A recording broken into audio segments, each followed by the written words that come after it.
The Consumer Bankers Association is pleased to welcome you to today's webinar, Identity First Fraud Prevention Strategies for FIs, presented by Authentic ID.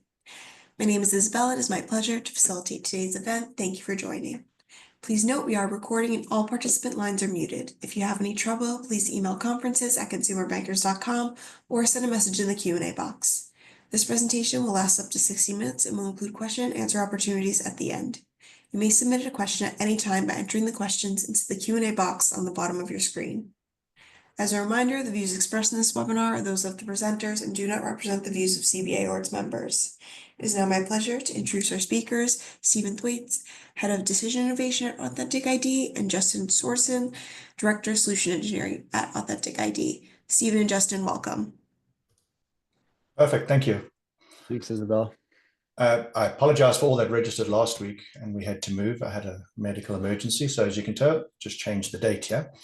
I'm Steve Thwaits. I am responsible for designing the decision models for Authentic ID. Basically what that means is I stay abreast of all the types of fraud that we see across clients in the industry, and I build the algorithms for us.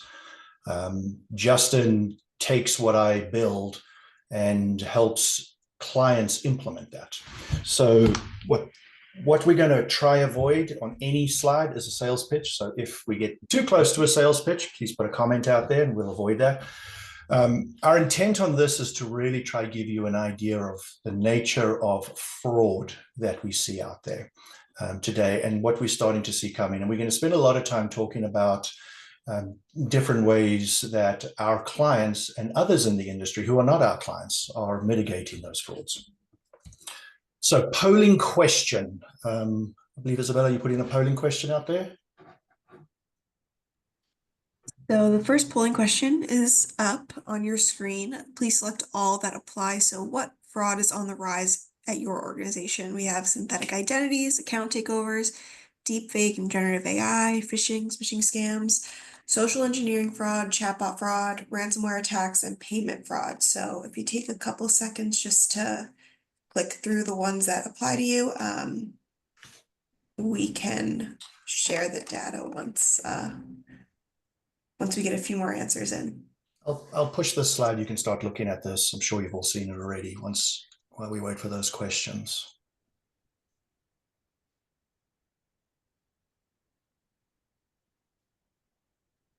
We'll give it another 10 seconds.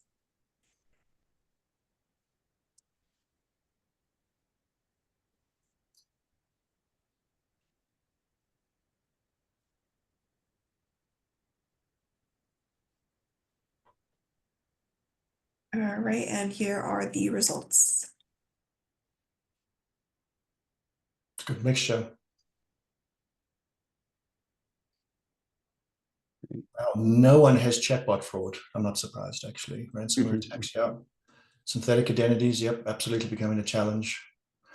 Account takeover, we're seeing a tremendous amount of account takeover attacks. For those that don't know, most of our clients are banking and telecommunications, so we see a lot of that. And deepfake, generative AI, we're going to talk a lot about that. The slide that you see on the screen is, all of us should be smiling with this particular slide, so thank you to FinCEN for this. It gives us a lot of job security. It's a great endorsement for what we as a vendor do and what you as professionals do around stopping fraud. They really are highlighting this. So if you're getting any pushback internally in your organization about why add more fraud detection, why adjust, why do anything, this is a great document to pull out. The establishing a fake has never been easier. So I don't know the age of the people on the call, but it's become so much easier to get a fake ID. It used to be you had to stand on the corner of the street, buy it from a friend, buy it from someone, buy someone who looks like you, their IDs. But it's right now, it's almost as though you can go up to a vending machine. I'm surprised we don't have these yet, and go and buy a fake ID. Justin's going to show us some easy ways to do that in the industry today, but it's never really been easier. What what I'm going to try break down is a couple of myths, and it goes back a little bit to the poll that we just had. AI generated, if you look at that first one, those two words there are huge misunderstood words. And what I'm going to try break down the myth on that is it's not really revolutionary AI generated. It speeds up things, but it's still fake that has been fake for a very long time. Number two is we hear a lot of this. Can you stop deepfakes? Can you stop AI generated? Are you using AI to stop? The industry there's a lot of uncertainty about how you can go about stopping AI generated. And a lot of the techniques that have been applied for years are very applicable to AI generated fakes. The last myth is we get asked a lot for a silver bullet. And in presentations I do, there's always questions. Well, what do you suggest we do? What you'll start to understand towards the end of this, and I'm sure a lot of you know, there is no real silver bullet. A lot of it is understanding your risks that you're addressing related to this, and then what are the best combination of controls that you can put in place to stop fraudulent accounts, and especially account takeover. So we see fraud, and this should not be a surprise to anybody, across the spectrum, right? The key with the account opening is this is where you let good and bad people into your bank. A good person, as you let them into the bank, may become a bad person over time. That's the ongoing monitoring side of it. A bad person, a lot of decisions that you have to make when you're designing your fraud controls is, do I actually let them in the door? How much friction do I apply to stop a fraudster versus stopping genuine people trying to actually open an account, whatever they're trying to do with you? I have a personal philosophy of make it difficult, add some friction, but let them through the door, knowing you have the confidence you're going to stop them as they get through the door. And the reason why I have that philosophy when I look at fraud is you learn a lot by new fraudsters. You learn a lot about how they got through your initial controls that you have and how you can stop them on the back end. So consider your current onboarding, your current ongoing monitoring. Are you putting enough friction? Are you letting them through the door? Are you learning from the fraudsters themselves? And a key, this for the financial institutions, this has been going on for hundreds of years. What's your risk appetite, right? Where are you allowing customers to enter? Is your risk appetite for a customer opening an account in a branch different to when they're opening it via a web app? So really understand where your risks are. What's your appetite? How much money do you want to spend on stopping them? How much does it cost you when you have a bad person get in there that's a bioterrorist or a money launderer or a trafficker or a good customer that you've prevented from opening? So a lot of what I'll go through is a lot of ideas that you can start to apply, but really you've got to apply it to your organization. Are you a top 10 size bank? Are you a regional bank? Are you a city bank? So just start to understand that. Fraud really is rampant across the life cycle. And this is a very, very busy slide. And what the slide is meant to help you start to think through is when you start to think about what your risks are in your workflow, it's the beginning to end workflow, right? If you've let that bad actor through the door during account enrollment, what ongoing monitoring do you do? And it's not just the traditional transaction monitoring. Are they transferring 9,999 20 times a month, right? But it's monitoring the change of the behavior of someone. And Justin's going to show you something a bit later on where you can start to monitor the behavior of the person and then re-authenticate them that it was actually Justin who opened the account. So start to think about all the different steps, all the different ways that fraud can be committed. But really, you'll notice it's always a new account opening enrollment. That's where the rubber meets the road. Try stop the bad person actually getting as far of this. And then when a good person changes their behavior, you have methods in place for that particular behavior change. So this is one of my favorite slides to talk about. It's so freaking easy these days, right? There are a lot of online tools where you can go buy a physical ID, you can go buy a digital ID. There's a couple of online where you can actually upload a spreadsheet of PII, and they will create thousands of IDs for you. And I think it costs, if I remember correctly, $1.50 per ID that's being created.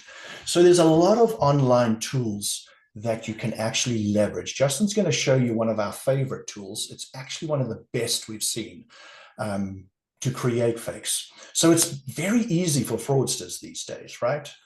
We're seeing a huge uptick in organized crime, a huge uptick. I'll talk about on a slide coming up about one of our clients who is under severe attack from a fraud ring using United States 2020 passports. Massive attacks going on there. And here's the worst of it, the dark web. To really make all of these other two boxes work, PII is a critical component of that, right? You want PII, if it were me, being a bad person, I would want PII that I know is legitimate and will get through a process, right? And that is the challenge with the dark web. It's very easy to get it. So we'll talk a little bit about these at a later stage. A little fun slide here is the question, which of these IDs, and put it in the chat, please, when you do this, is a genuine ID? Just use the state name when you do it, so I can put numbers on this. I'll just give you 30 seconds. Let me see if I can see the chats here. There we go.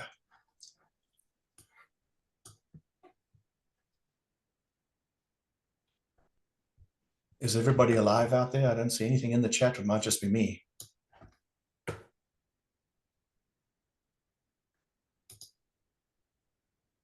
Okay, well, it might just be me. I can't see. It'll be in the QA. Thank you. Justin, can you see them? I can't see the chats. Yep. What are people coming up with? Let's see, not seeing anything, but we can. Okay, so when you start to look at this, this is the genuine over here, the Colorado. All of these are actually from different websites that are actually listed over here. What we're going to do now is we're going to jump over to Verif Tools, and Justin's going to show you how deep fakes, how you can start creating deeper type fakes of ID. So Justin, let me hand it over to you. Yeah, hey everyone. Yeah, as we've learned over the years, fraudster tools have evolved, and it's pretty crazy what you can find online, right? Like Steve was saying earlier, going and getting a fake ID on the corner when we're all under 21, right? Need a fake ID. While that's still out there, now that, especially after COVID, right, where now we can do so much online and everybody wants to do online, especially with the younger generations, that these tools are out there to be used. And so as we look to figure out what happens, we try to figure out, okay, what are fraudsters doing? And you can see here on this website, fake person generator. It's amazing that you can create a profile. So I live in Montana. So I chose a male from Montana to be created for me. You can see I can be Dale. There's emails, so you can get temporary emails, phones, employment status. I mean, you can literally be anything you want, right? Don't know about favorite song being Dora the Explorer, but they literally give you everything here, logins. And so what fraudsters can do is they can just take this information for synthetic. So synthetic was very high for a lot of you out there. Synthetic identities, right? That's where somebody's making up an identity and creating a fake profile. And so this is just one way that fraudsters can do it. And this is just Googling, create fake person. And so when you Google this stuff, there's plenty of websites out there that can be used. So you can also see over here related links, right? Like you can do an employment info, random phone number, really things that if you just wanted simple things that fraudsters use. So now once they have that information, right, how do you create a fake identity? And Verif Tools is one that we just see a lot of. for some reason, I don't know, we don't really know why, but you can create a document really from any country and any type of document. And so you can see how, you can create a driver's license from anywhere in the world. And they even have a tutorial on how to create it.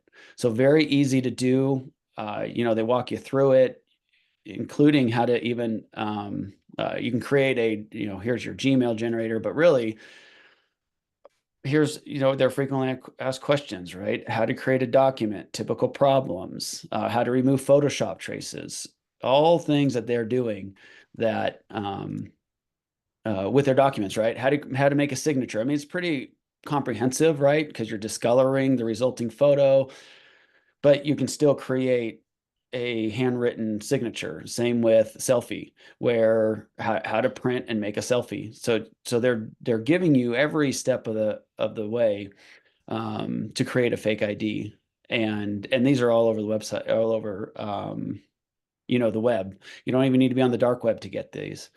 And so again, how easy it is, how fast it is, and how cheap it is really has what's evolved over the years for us as we've seen fraud. Yeah. Thanks, Justin. Let me take back sharing. Can you all see the presentation again? Yep. Okay, cool. It looks like chat has been disabled, everybody, so we're working on that. Hopefully we can get it back. Okay, some observations. This slide's really going to start to talk to about the AI part of fraud and fake.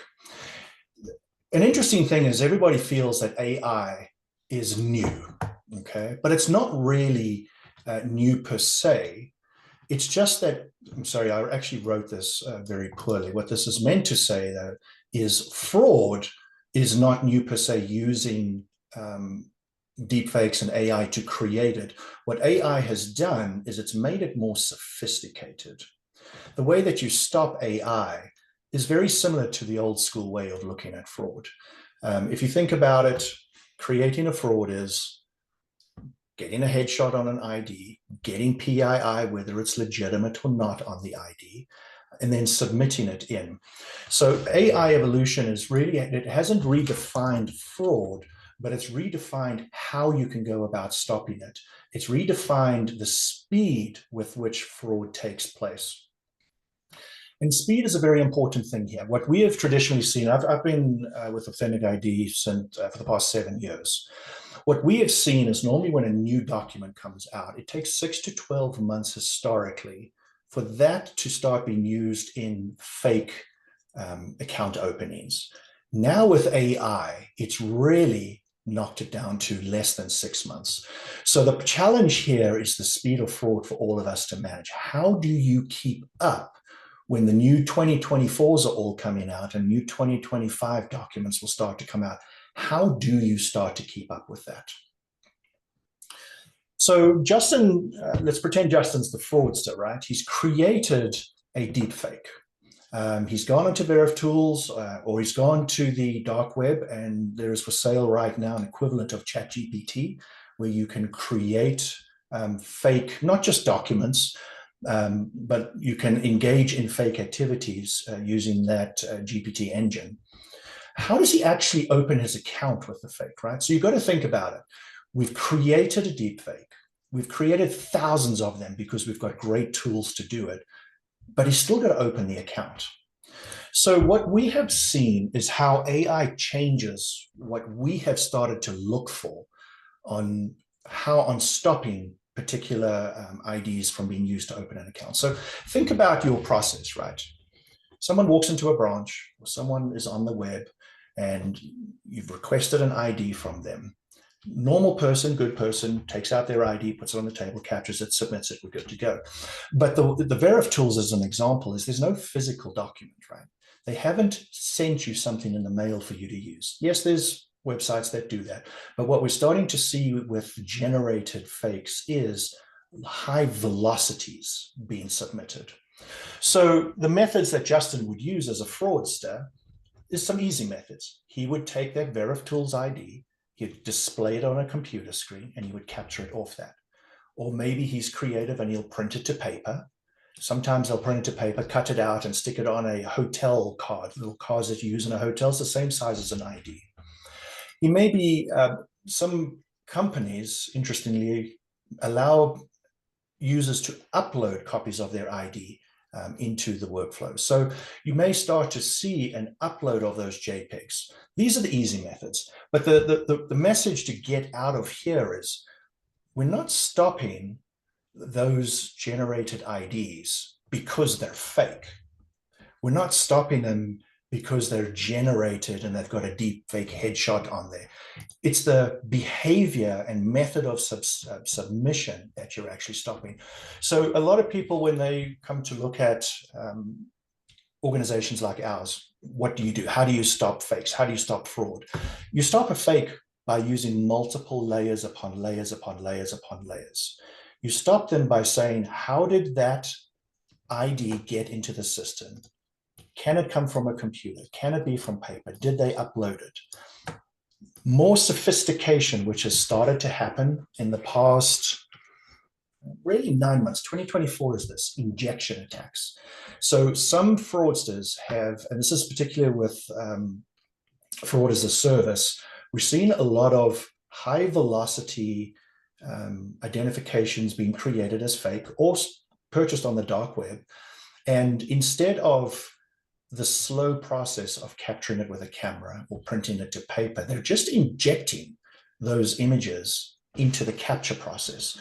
So when your bank is using an app to capture a copy of the ID, they're taking all of those JPEGs that they got from VerifTools or wherever, converting to base 64 and just inserting into the API in high velocity, one after the other after the other. In 2024, this is probably the biggest risk that for our clients that we've had to address, is how do you stop injection attacks? And there's actually a lot of ways to stop an injection attack. The key question you should always ask when you're talking internally or externally to anybody who says, yeah, we stop injection attacks, we can do it. The question you want to ask, do I have to have your capture SDK to do it? Or can I build my own capture app and you can stop it after the fact? It's a very important question because a lot of companies, if you go onto the web right now and you Google stop ID injection attacks, there's a lot of people that say they can do it, and they can. The question is, you have to take their application that they have built as a vendor and put it into your process. That may work for many people. We've got a lot of clients that have built their own capture stuff. They don't want to put in other pieces of software into the capture. The question to us is, how do you stop it without us changing our capture workflow? So just a little thing on the side here. When we're talking about digital, a kind of fun thing, there are sophisticated digital capture attacks. This one over here is a more sophisticated one. I believe this actually comes from VerifTools. I think it's a recipient of VerifTools. And then there's some people, some bad people who are not sophisticated. They do this. They'll send it to you. You've got a cracked screen. You've got all the icons. So when you're dealing with how do you set up your prevention controls around onboarding, is you're not just going after that onesie twosie person who's not the brightest fraudster. You're going after the highly sophisticated people as well. This is where a lot of money is lost. Just to give you an idea, I've been working with a client over the past week, and they're under attack by a fraud ring. It seems to be a fraud ring out of Lagos and out of China, and they're using the US passport in their attacks, and they're very good US passports. 16% of the documents that they are accepting are fake. So if you if you start to really think about 16%, that's a huge number of fake for one particular document it was actually over a 5-day period that was picked up. And what the client is not doing is considering how do you stop these methods of submission, because they're not physical documents. They're all JPEGs that have been purchased from somewhere, created and submitted. So So we keep going down Justin. Sorry, Justin. He's very good. He beats all of the algorithms on that prior slide. He beats the digital liveness. He beats the paper liveness algorithms. He injects it in and gets around all the injection controls. So what you've got to start to think about is the most controversial topic in the IDV land, biometrics. Are you using biometrics as one of your key controls? Our client that has the lowest false accept rate, which is fake documents getting through a process, uses biometrics at different stages in their process. It's very controversial. Lawyers do not like the word biometric. They don't like to save it. They don't like to use it. The sales teams feel that customers are going to reject it. They don't want to take selfies, and that's true in many instances. But what biometrics, when you start to think about how to use biometrics, there's not just one way to use biometrics. There's many ways.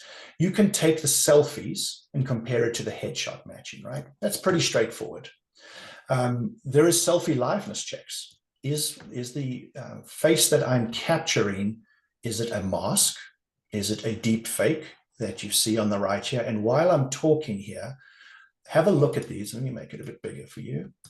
Which one of these is actually a deep fake? And you'll be surprised. So selfie liveness, is it a live person? Is it a deep fake? Are they presenting a selfie on a computer screen printed to paper? It's a very important part of biometrics. What we're starting to see more discussion in 2024 going into 2025 is velocity biometric analysis. It's a nice, huge number of key terms. Really what this means is taking a face and looking back in time to all of a bank's account openings, interaction with clients where a face has been captured, and looking at, is that face appearing many times? And is that many times outside of what you would expect? For example, if I'm trying to open up different accounts in 5 different branches, I go and open up an account, branch 1, account 2, account 3, and account 4. Velocity starts to pick up that I am jumping from branch to branch to branch. It can also go back in time and say, Stephen normally goes to a particular branch to interact at this time of day, or it's in this location geographically. Velocity analysis is something that really should start to ask questions about. How are you using the faces that we've captured and all the trouble that we've gone through to get consent, get past the lawyers to get selfies? Are you leveraging that to its fullest extent? And if you are capturing selfies, example, even headshots of IDs, if you're maintaining those, be asking the question, how can velocity biometrics help us detect behaviors that are not consistent with how your customers bank? One of the most successful things that we've seen, and this is not new, but I'm surprised at how few companies actually look at it, is biometric bad actor monitoring. Really what this is, maintain a big database of bad actors. Take every person's face that comes into your branch and opens an account, or is changing the account information. Take their face and look in that bad actor. This is one of the best methods for repeat actors. This is not a sales pitch when I tell you this, but when we first built this product about 5 years ago, our biggest client at the moment actually asked us to build it, and they were trying to find a fraudster who had 42 different fake IDs, but the same face. So it was built because they couldn't stop this guy who had taken him for millions. His nickname was Iron Man within the company.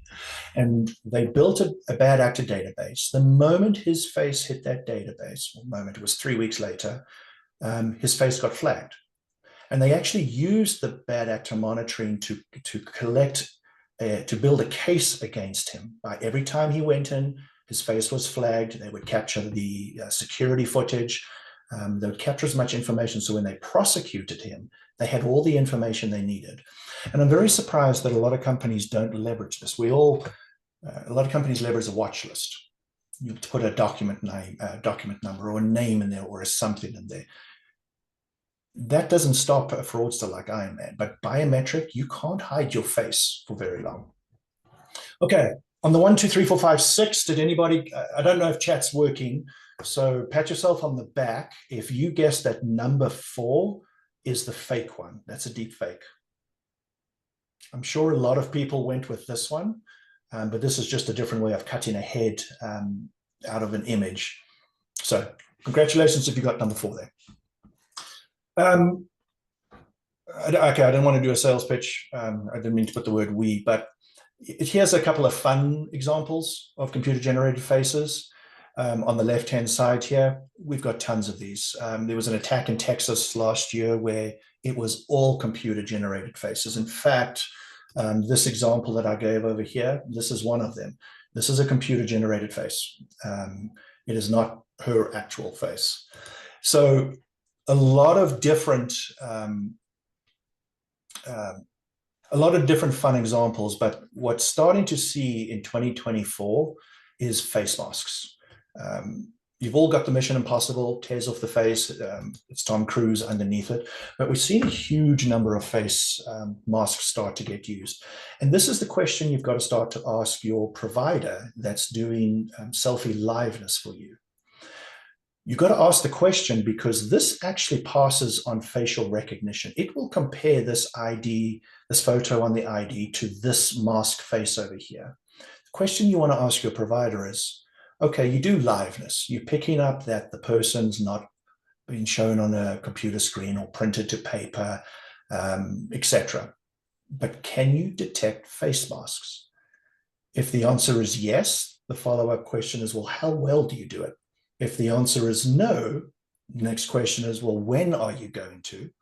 And if the answer is not as what you want from that, you may need to start looking at someone else to supplement what you're doing, not necessarily to replace it or replace it. But masks is something that we're starting to see because the challenge, if you start to think about what Justin did, is if you're creating a deep fake face, right? And you're one of those banks that is smart enough to have put in selfie to headshot matching as one of your controls. Think about you as a fraudster sitting there. You have to get that face into the system as well. And it's the same as IDs. You can put on a digital screen, put it to paper. You can upload it if that's one of the options, but you've got to get it in there. And what we're starting to see slowly, because face masks are not cheap, but we're starting to see more and more faces like this appear in the data that we process. So don't overlook face masks. It's something that is coming as it becomes cheaper and cheaper because 3D printers are everywhere and a hell of a lot cheaper than they've ever been. Okay.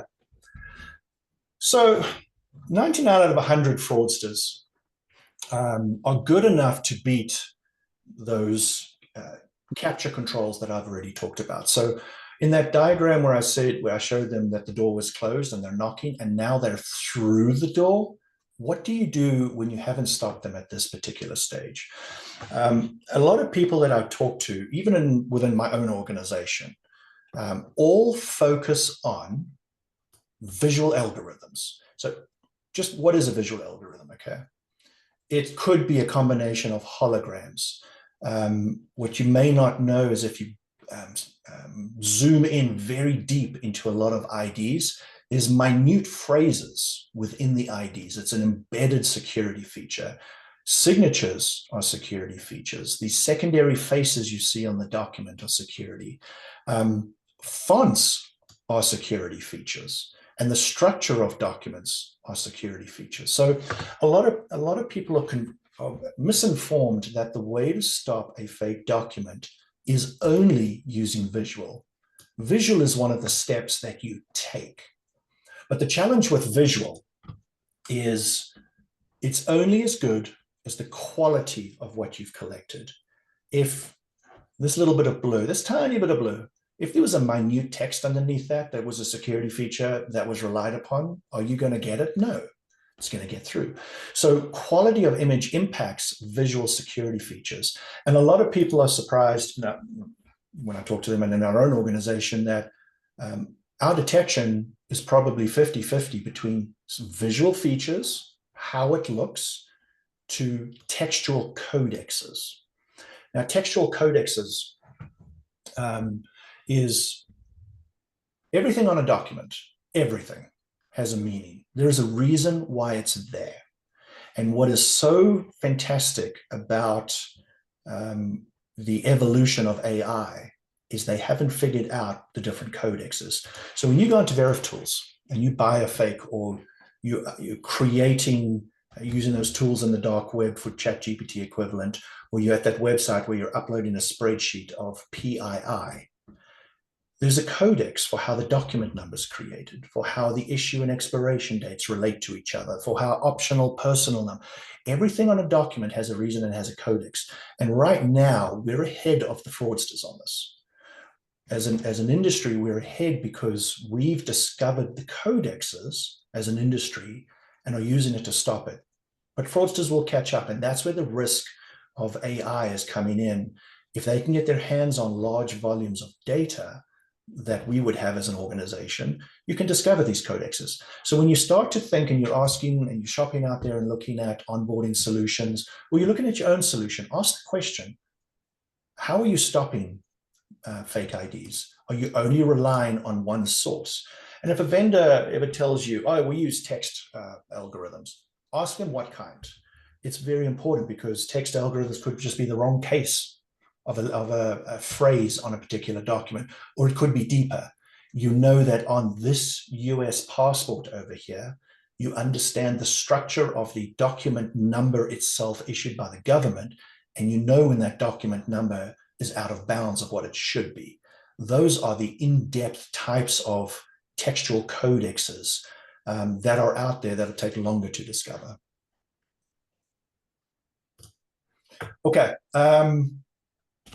Next things to stop fraudsters. Okay, so they've made it through how you captured it. You couldn't stop it because it's a fake document, right? None of the algorithms stop it. And there are documents that get through. We see stuff come through all the time that doesn't get stopped because they're so good at what they've done. Start to look at the other things that you've got in place as an organization. Third-party data, everyone's going to go, yeah, we've got third-party data in our KYC process. We use it already. But third-party data, is it at the right place in your workflow? And there's two types of third-party data. Now, there's more than two types, but here are the key ones for account opening. There's the true sources of truth. You've all heard of AMVA. It basically is a connection to all the DMVs in the US, where you can take PII, send it to it, and it'll say, yes, I have a record out there. Doesn't help with synthetic IDs too much. What helps with synthetic is sometimes data aggregators looking for errors. And a data aggregator is someone who buys data from a lot of different places. They'll buy the death records from the government. They'll buy credit headers.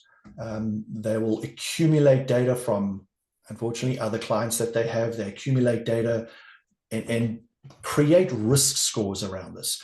So if you're not leveraging third-party data as another check and balance in your process, start to think about doing it. AMVA is very good at actually stopping data that is incorrect. So a lot of people, when they create this, like look at this George Smith over here, he changed the name. So it's an obvious name change, right? Doesn't match the name over here, but if George Smith and that document number was submitted to validate the passport numbers, it would get flagged. So really start to see, how are you using it? Are you using it just because KYC at the back end told you have to run a check on everybody, validate, etc., or are you using it as a real fraud tool to identify? We did an evaluation of a couple of data aggregators, and interestingly enough, the dark web was our biggest problem. The reason is all that stuff that's available on the dark web, it's so easy to get. It's so cheap to get. And I say this not tongue-in-cheek. Sorry, that should be like that. It's not tongue-in-cheek, but thanks to all the data breaches that we're all having, we're all on the dark web, and it's up-to-date information on the dark web, right? So it's not old, it's current, and it's being maintained as current through all the breaches. This 65% is very interesting. We took a whole bunch of fake IDs and ran it through third-party data aggregators. What was interesting is 65% of those fake IDs were genuine PII. most likely purchased from somewhere, the dark web, etc. So just think about that. It's not a silver bullet to use third-party data aggregators. It's just one more tick box that you can go, yep, we got another X% of the fraudsters stopped here, because they're using in these fakes a lot of genuine PII. Now, on the flip side, 35% were actually stopped using data aggregators, but it wasn't using data aggregators in straight out of the box. When you talk to data aggregators for your organization, you've got to really start to ask and understand how they score people, and does it fit your risk profiles in your organization as to how you would score people. And we saw a big difference between data aggregators giving us what they say is right and wrong versus the methodologies that we have for right and wrong. So third-party data aggregators, make sure that you're talking to them as well. One of the most important things that we've started to see more discussion around is secondary documents. This has been in the banks and big organizations for a very long time. It's always used, well, not always, but a lot of time it's used as a step up for high risk, right? But what's interesting is we're talking with one of the big banks right now in the US, and how they use secondary documents is very siloed. They have a step-up process. A bunch of people go to that step-up process. They collect the documents. Their people do matching of here and reviewing of here, and they make a decision. But what they're not doing is leveraging matching to other sources. So if you really think about it, there's consortiums of good and bad people. There's third parties. You've had onboarding in your organization for years. You've got a customer database. So there's a lot of, when people talk about secondary documents, don't treat it as a silo. Treat it as a way to detect fraud entering your organization. Secondary documents are a hell of a lot easier than ID documents to fake. That's one thing. And that's why three-way matching or multi-matching, depending on how you do it, is take the information from those documents and match it up to other sources. Match it up to the information on the ID, or match it up to a bad actor list, or match it up to whatever else you're going to match it up to. But make sure that you're leveraging secondary documents, not just in a silo, but everywhere.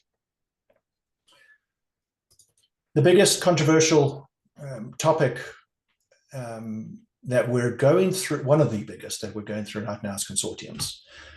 Everybody wants a consortium of good, not just bad actors, but good actors as well.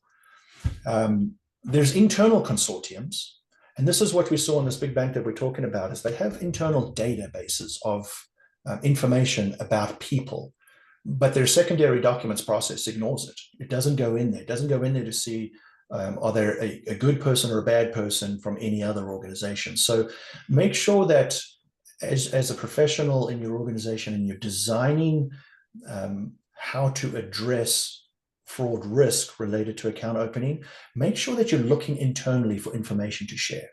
Make sure that you can take data from this onboarding process and look internally and validate good person, bad person. External is where we're starting to see a hell of a lot more discussion from the professionals like yourselves asking us to do consortiums. It's not the attorneys that are asking us, and this is where the banks are having a huge problem right now. It is a phenomenal idea to manage cross-bank, cross-industry. Someone buying a cell phone, if they're a fraudster that an AT&T stops at the door, surely you as a bank would want to know that when they come open a bank account for you, right? They represent a risk, as long as the risk is applicable to you. So this external sharing of information, we're starting to see more, but the attorneys is what gets in the way of this. And it's an art form to start to convince attorneys to think about things differently. The challenges you're going to get into is user consent. User consent is captured in a gazillion different places. We actually don't see it as a big issue, because when did anybody last read, besides a lawyer, read the user consent? But make sure that if you're starting to either internally sharing or externally, make sure you're gathering user consent. But that's not the biggest issue. Data security and sharing data with competitors. These are the top two issues that we see. Data security is obvious. If someone steals the data, Can they use that data and sell it on the dark web? Okay. When you think about it from that, think about how the data is secured. Is data hashed? In other words, it's there, but the hash doesn't mean Stephen. It's just a symbol of characters, right? So really, data security is where you're going to run into a big step one roadblock. Probably the most biggest roadblock we run into is sharing data with competitors. Bank A doesn't want to share customer information with Bank B, and Bank A doesn't want to share it with Telco Bank B, or however it goes on, right? And the key about this when you get to it is, if data is anonymized, in other words, it doesn't, when someone uses that data in the consortium, they don't know it came from Bank of America. They just know it came from a financial institution. They also may not know that it's Stephen. So it's anonymized by anonymizing the PII and the information as well. So there's a lot of ways to help get across that issue of sharing data with competitors that you've got to start talking through. And this is probably one of the most difficult journeys to go through, is agreeing internally within your own organization, are we going to share data with competitors? If that is a non-starter for any of you on here, make sure you're doing it internally. Make sure you're getting benefit from the rest of your organization that's stopping bad people, whether it's at they're discovered right at the end, they're processing transactions at 9999 and they're actually a money launderer, right? Okay. Last couple of things. It's so important, I put it in here twice apparently. Behavioral approaches, we haven't talked much about this, but this is a very big topic. There's biometric velocity, you talked about that a bit opening, account velocity opening. Device analytics is huge right now. Everyone's talking about, can we use the device? Geographic analytics. We see in our organization, Lagos is one of the biggest locations for fraud rings coming in. It's significant. They're very smart. They know now how to spoof everything. But Lagos, keep your eyes open, because when we do geographic analysis, we start to pick up where are those fraud rings coming in from, and how to stop them. So make sure that you get through some of these topics. I'm not going to cover them in too much depth, but we're starting to see them. I'm going to step forward now to account takeover. So in that graphic right at the beginning, you've got people that they're now through the door, right? And this is not just limited to account takeover, but let's say that Justin is a person who transacts $1,000 a month, and then all of a sudden there's a $100,000 attempt to move money or even receive money, right? Or someone's calling into your customer service line and they want to adjust information on an account, or they've gone online, they've stolen, as my passwords and IDs are on the dark web, they've stolen your information, they've logged into your account, and they're now starting to change it. Step-up authentication is one of the most overlooked methods of stopping the bad people. It's almost 100% accurate. And it's something that you can do at almost any stage. In fact, one of our clients uses this, that anytime someone walks into a store to do a transaction, if it's big enough, they'll actually use step-up authentication. So sales pitch aside, what Justin's going to show you is what step-up authentication actually looks like. So Justin, let me hand it over to you quickly. Great. Thanks, Steve. Yeah. So obviously there's, the different customer journeys that everybody goes through, with each, of you as a financial institution. And, there's the account onboarding, right? Answering that question, is this somebody that I want to do business with right out of the gate? Let them open an account, open a credit card, whatever that looks like. And that's where you do the ID verification and some of these device and secondary document. But then really, anytime Justin logs into my system, logs into his account, wants to do something, is it really Justin doing it? Right. And then you have, what is Justin doing? Is it an anomaly in his behavior? And so for us, or just in general, for companies out there, really, it's okay, if we get their ID, we have their information and we can do selfie matching. So, you can enroll people into a good actor database and a bad actor database. So anytime that Justin comes through, we want to make it easy for Justin to do it. And let's make sure it's him and make sure it's really a live picture of him. So this is just a simple little app that I created where I can do, Justin wants to transfer $1,500. Maybe that's an anomaly for him, right? And so you're going to ask to verify. And so you can see up here how easy it is. Face comes up. You can see the email address. That's just a user ID code. And then once I click Authenticate Face, you can see that it takes a second, and all of a sudden now identity verified. And one of the fun things that we can do is when, if I'm pretending to be Justin, right, I'm going to have a picture of him like we've just showed on that with Steve's things. And so if I'm getting my picture here and I click Authenticate Face, they're not able to identify it. So really that step up, it can be for bank transfers, password resets. It can be for even just logging in, right? If somebody's in a different location, you're making sure that it is that person doing that transaction, that login every time that they go through that process. So, I know there's it's really by use case as well. So part of the things that look at is, hey, when somebody walks into a branch or a financial center, like what are they doing?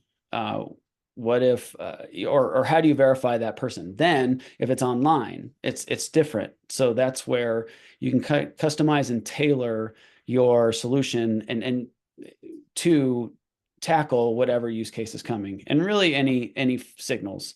So you can start out simple with something like device, and if there's a flag, maybe it's a step up. If there's no flag, they can keep going through the process and do something different. So you can really get into tailoring these things pretty easily with each use case that you have. So I'll stop sharing, Steve, and then I know we got 3 minutes left. So yep, let me share my screen. Okay, I'm back. Okay, so polling question. Isabel, can we hand it over to you? Yep, so the polling question should be up on everyone's screen. Again, it's a check all that apply. So what defenses are you using at your organization to mitigate fraud? So biometric authentication, behavioral analysis, risk scoring, real-time monitoring of transactions, fraudulent watch lists, ID verification, step-up authentication, and customer education services. So I'll give people a couple of seconds, about a minute to answer, and then we can show everyone the results. Yeah. And if anybody has any questions, you can put it in the Q&A and we can start to answer anything that is there. Okay, cool.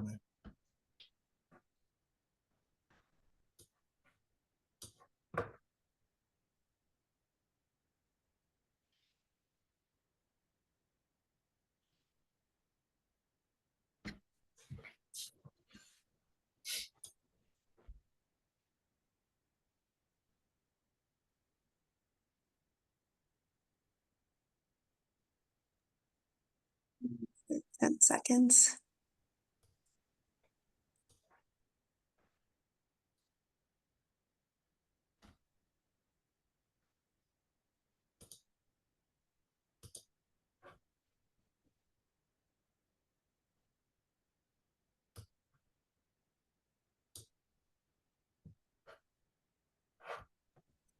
Okay, so biometric authentication, fantastic. It'd be interesting for those that are doing biometric authentication is ask the question, where in your workflows are you doing that? Are you doing it during the account onboarding?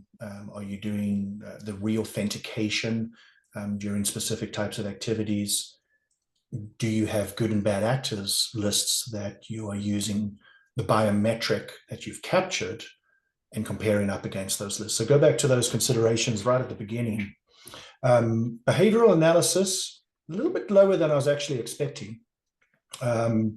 This is something I think as more and more AI generated fake attacks happen, we'll start to see more of behavioral analysis, because you can really start to model those high velocity fraudsters and where they're doing it, how they're doing it, what device are they doing it from. Risk scoring, yep, I'd expect that from a financial institution. I'm surprised that 25% didn't say on this one. If you're from a financial institution, go back to the real-time monitoring of transactions. So you're monitoring it. You've got a lot of processes already in place around identifying and responding to that. Is there something in the biometric world that can help you respond to those real high-risk transactions? Fraudulent watch lists, interesting enough, I think that's very low. Fraudulent watch list is a great way to learn from the history of your organization. Bad people come in, bad debts come in. There's a lot of bad things that happen. Watch lists are a very strong way to help that, whether it's document watch lists, whether it's address or name, or whether it's face watch lists as well. ID verification technology, 50%. Well, there's a great opportunity there for the market for us, I suppose. But ID verification, just go back. It starts at the beginning. Force that bad person to get an ID that's going to get through your process. Get them out of your workflow before they can do any more damage. So I'm sure some of you are looking at ID verification in the future. Don't get scared by deepfakes and AI. Go back and think about what I've spoken about with there are many different layers to stop the new type of velocity fraud that we're seeing. Fantastic on step-up authentication. We're seeing a huge value proposition around step-up authentication, and no one's educating the customer. Funny enough, I can actually understand that. There's an expectation for the customer that you have everything in place up here to stop good and bad, right? I've got my own kids, educating them on when they get that email from the prince in Nigeria. It doesn't matter what you tell people, they'll think their own things. So we've got to, as professionals, build those models in place to stop the bad people while still letting the good people through. So just in the wrap up here, there's a nice confusing slide, and it's supposed to be confusing. It's supposed to just depict. It's about layers. It's about understanding your organization. It's about understanding how you acquire customers. It's about understanding how those customers interact with you over the life cycle of that particular customer, and what can you put in place to prevent bad actions, whether it's a bad fraudster joining your organization, or whether it's a good person who's processing transactions in a different way, in a high-risk way, that you can go out and say, do I need to validate that this person still is who they say they are? Or is it a mule ID that's being used? So back to the original myths. We've rushed through this because we started a bit late. You'll have the slides, I'm sure, after this, but I want you to go back and read them and think about them. And take a little bit about what I said, but think about each of those in terms of your organization. How worried are you about AI generated? I'm going to tell you, you should be worried. We should all be worried. It is changing the game, but the game is still the same. A fake is a fake is a fake. They're just getting a hell of a lot better, right? So a myth is, it's revolutionary, sort of, because it's a faster way of doing it. It's a better way of doing it. But if you can only change a document to be fake in so many different ways. And then you've got to start to think about that myth of you cannot stop AI generated. You absolutely can. You can't stop all of them, and no one should ever tell you that they can stop all of them. Stuff is going to get through, which is why there are so many layers to how you stop bad activity. So really, it can be stopped, but you've got to go back and ask the question, where do you want to stop it in your process? So that 50% that said they don't use ID verification, where in your process are you stopping bad actors? Okay. For those that do use ID verification, what techniques are you using? Because that drives the question of there is no silver bullet. There absolutely is not. Well, there sort of is. If you use the word layers, the silver bullet is understanding how fraudsters work, is understanding the different ways that you can stop different types, because fake documents and that old, we've got a physical ID, that's not stopping, that's still continuing. The key is do you have the right controls at the right cost to stop at the right stage in your process? And that's a key consideration. How much is it going to cost at each stage? What step up can you do? You don't have to do ID verification for every transaction, maybe in your organization. Maybe use data right up front to kind of weed out, we think this is a great person, we think this is a bad person. The bad people are going to go do an ID submission. And then if they don't get through that, they're going to do a secondary document. So start to build using some of these ideas where you're going to stop these people, because it is all in layers at the end of the time. These layers that I haven't shown you that are also applicable out there. And that's why that very complicated graphic with the wavy lines, there's a lot out there. But what I've shown you today is hopefully addressing a little more about the AI generated environment and how bad people can be stopped getting into banks, telecommunications, companies, whatever it is. So I'm going to pause there. I appreciate you paying attention. I know we're at the top of our 60 minutes. If there are any questions, I'm happy to stay on and address questions. You can put in the QA, and if I can actually find the QA, I might be able to see it. But let me pause. Any other questions? I hope this has been valuable, but let me know what's on your mind. And Isabella, I'll also hand over to you. Thanks so much, Stephen and Justin. Really appreciate you guys jumping on. If you guys don't have any questions right now or have anything later, you can always email me. You all have my email, and I can make sure they get to Justin and Stephen and connect you all. Don't believe anything's coming in, although sometimes it takes a second for it to process. But if no one has any questions here and wants to contact me later, they totally can. With that, we must conclude today's program. Thank you again so much, Stephen and Justin and Authentic ID, for helping us put together this webinar today. Thank you so much to all of our participants who joined this afternoon, and you may now disconnect. Have a great afternoon, guys. Thank you, everyone. Thank you.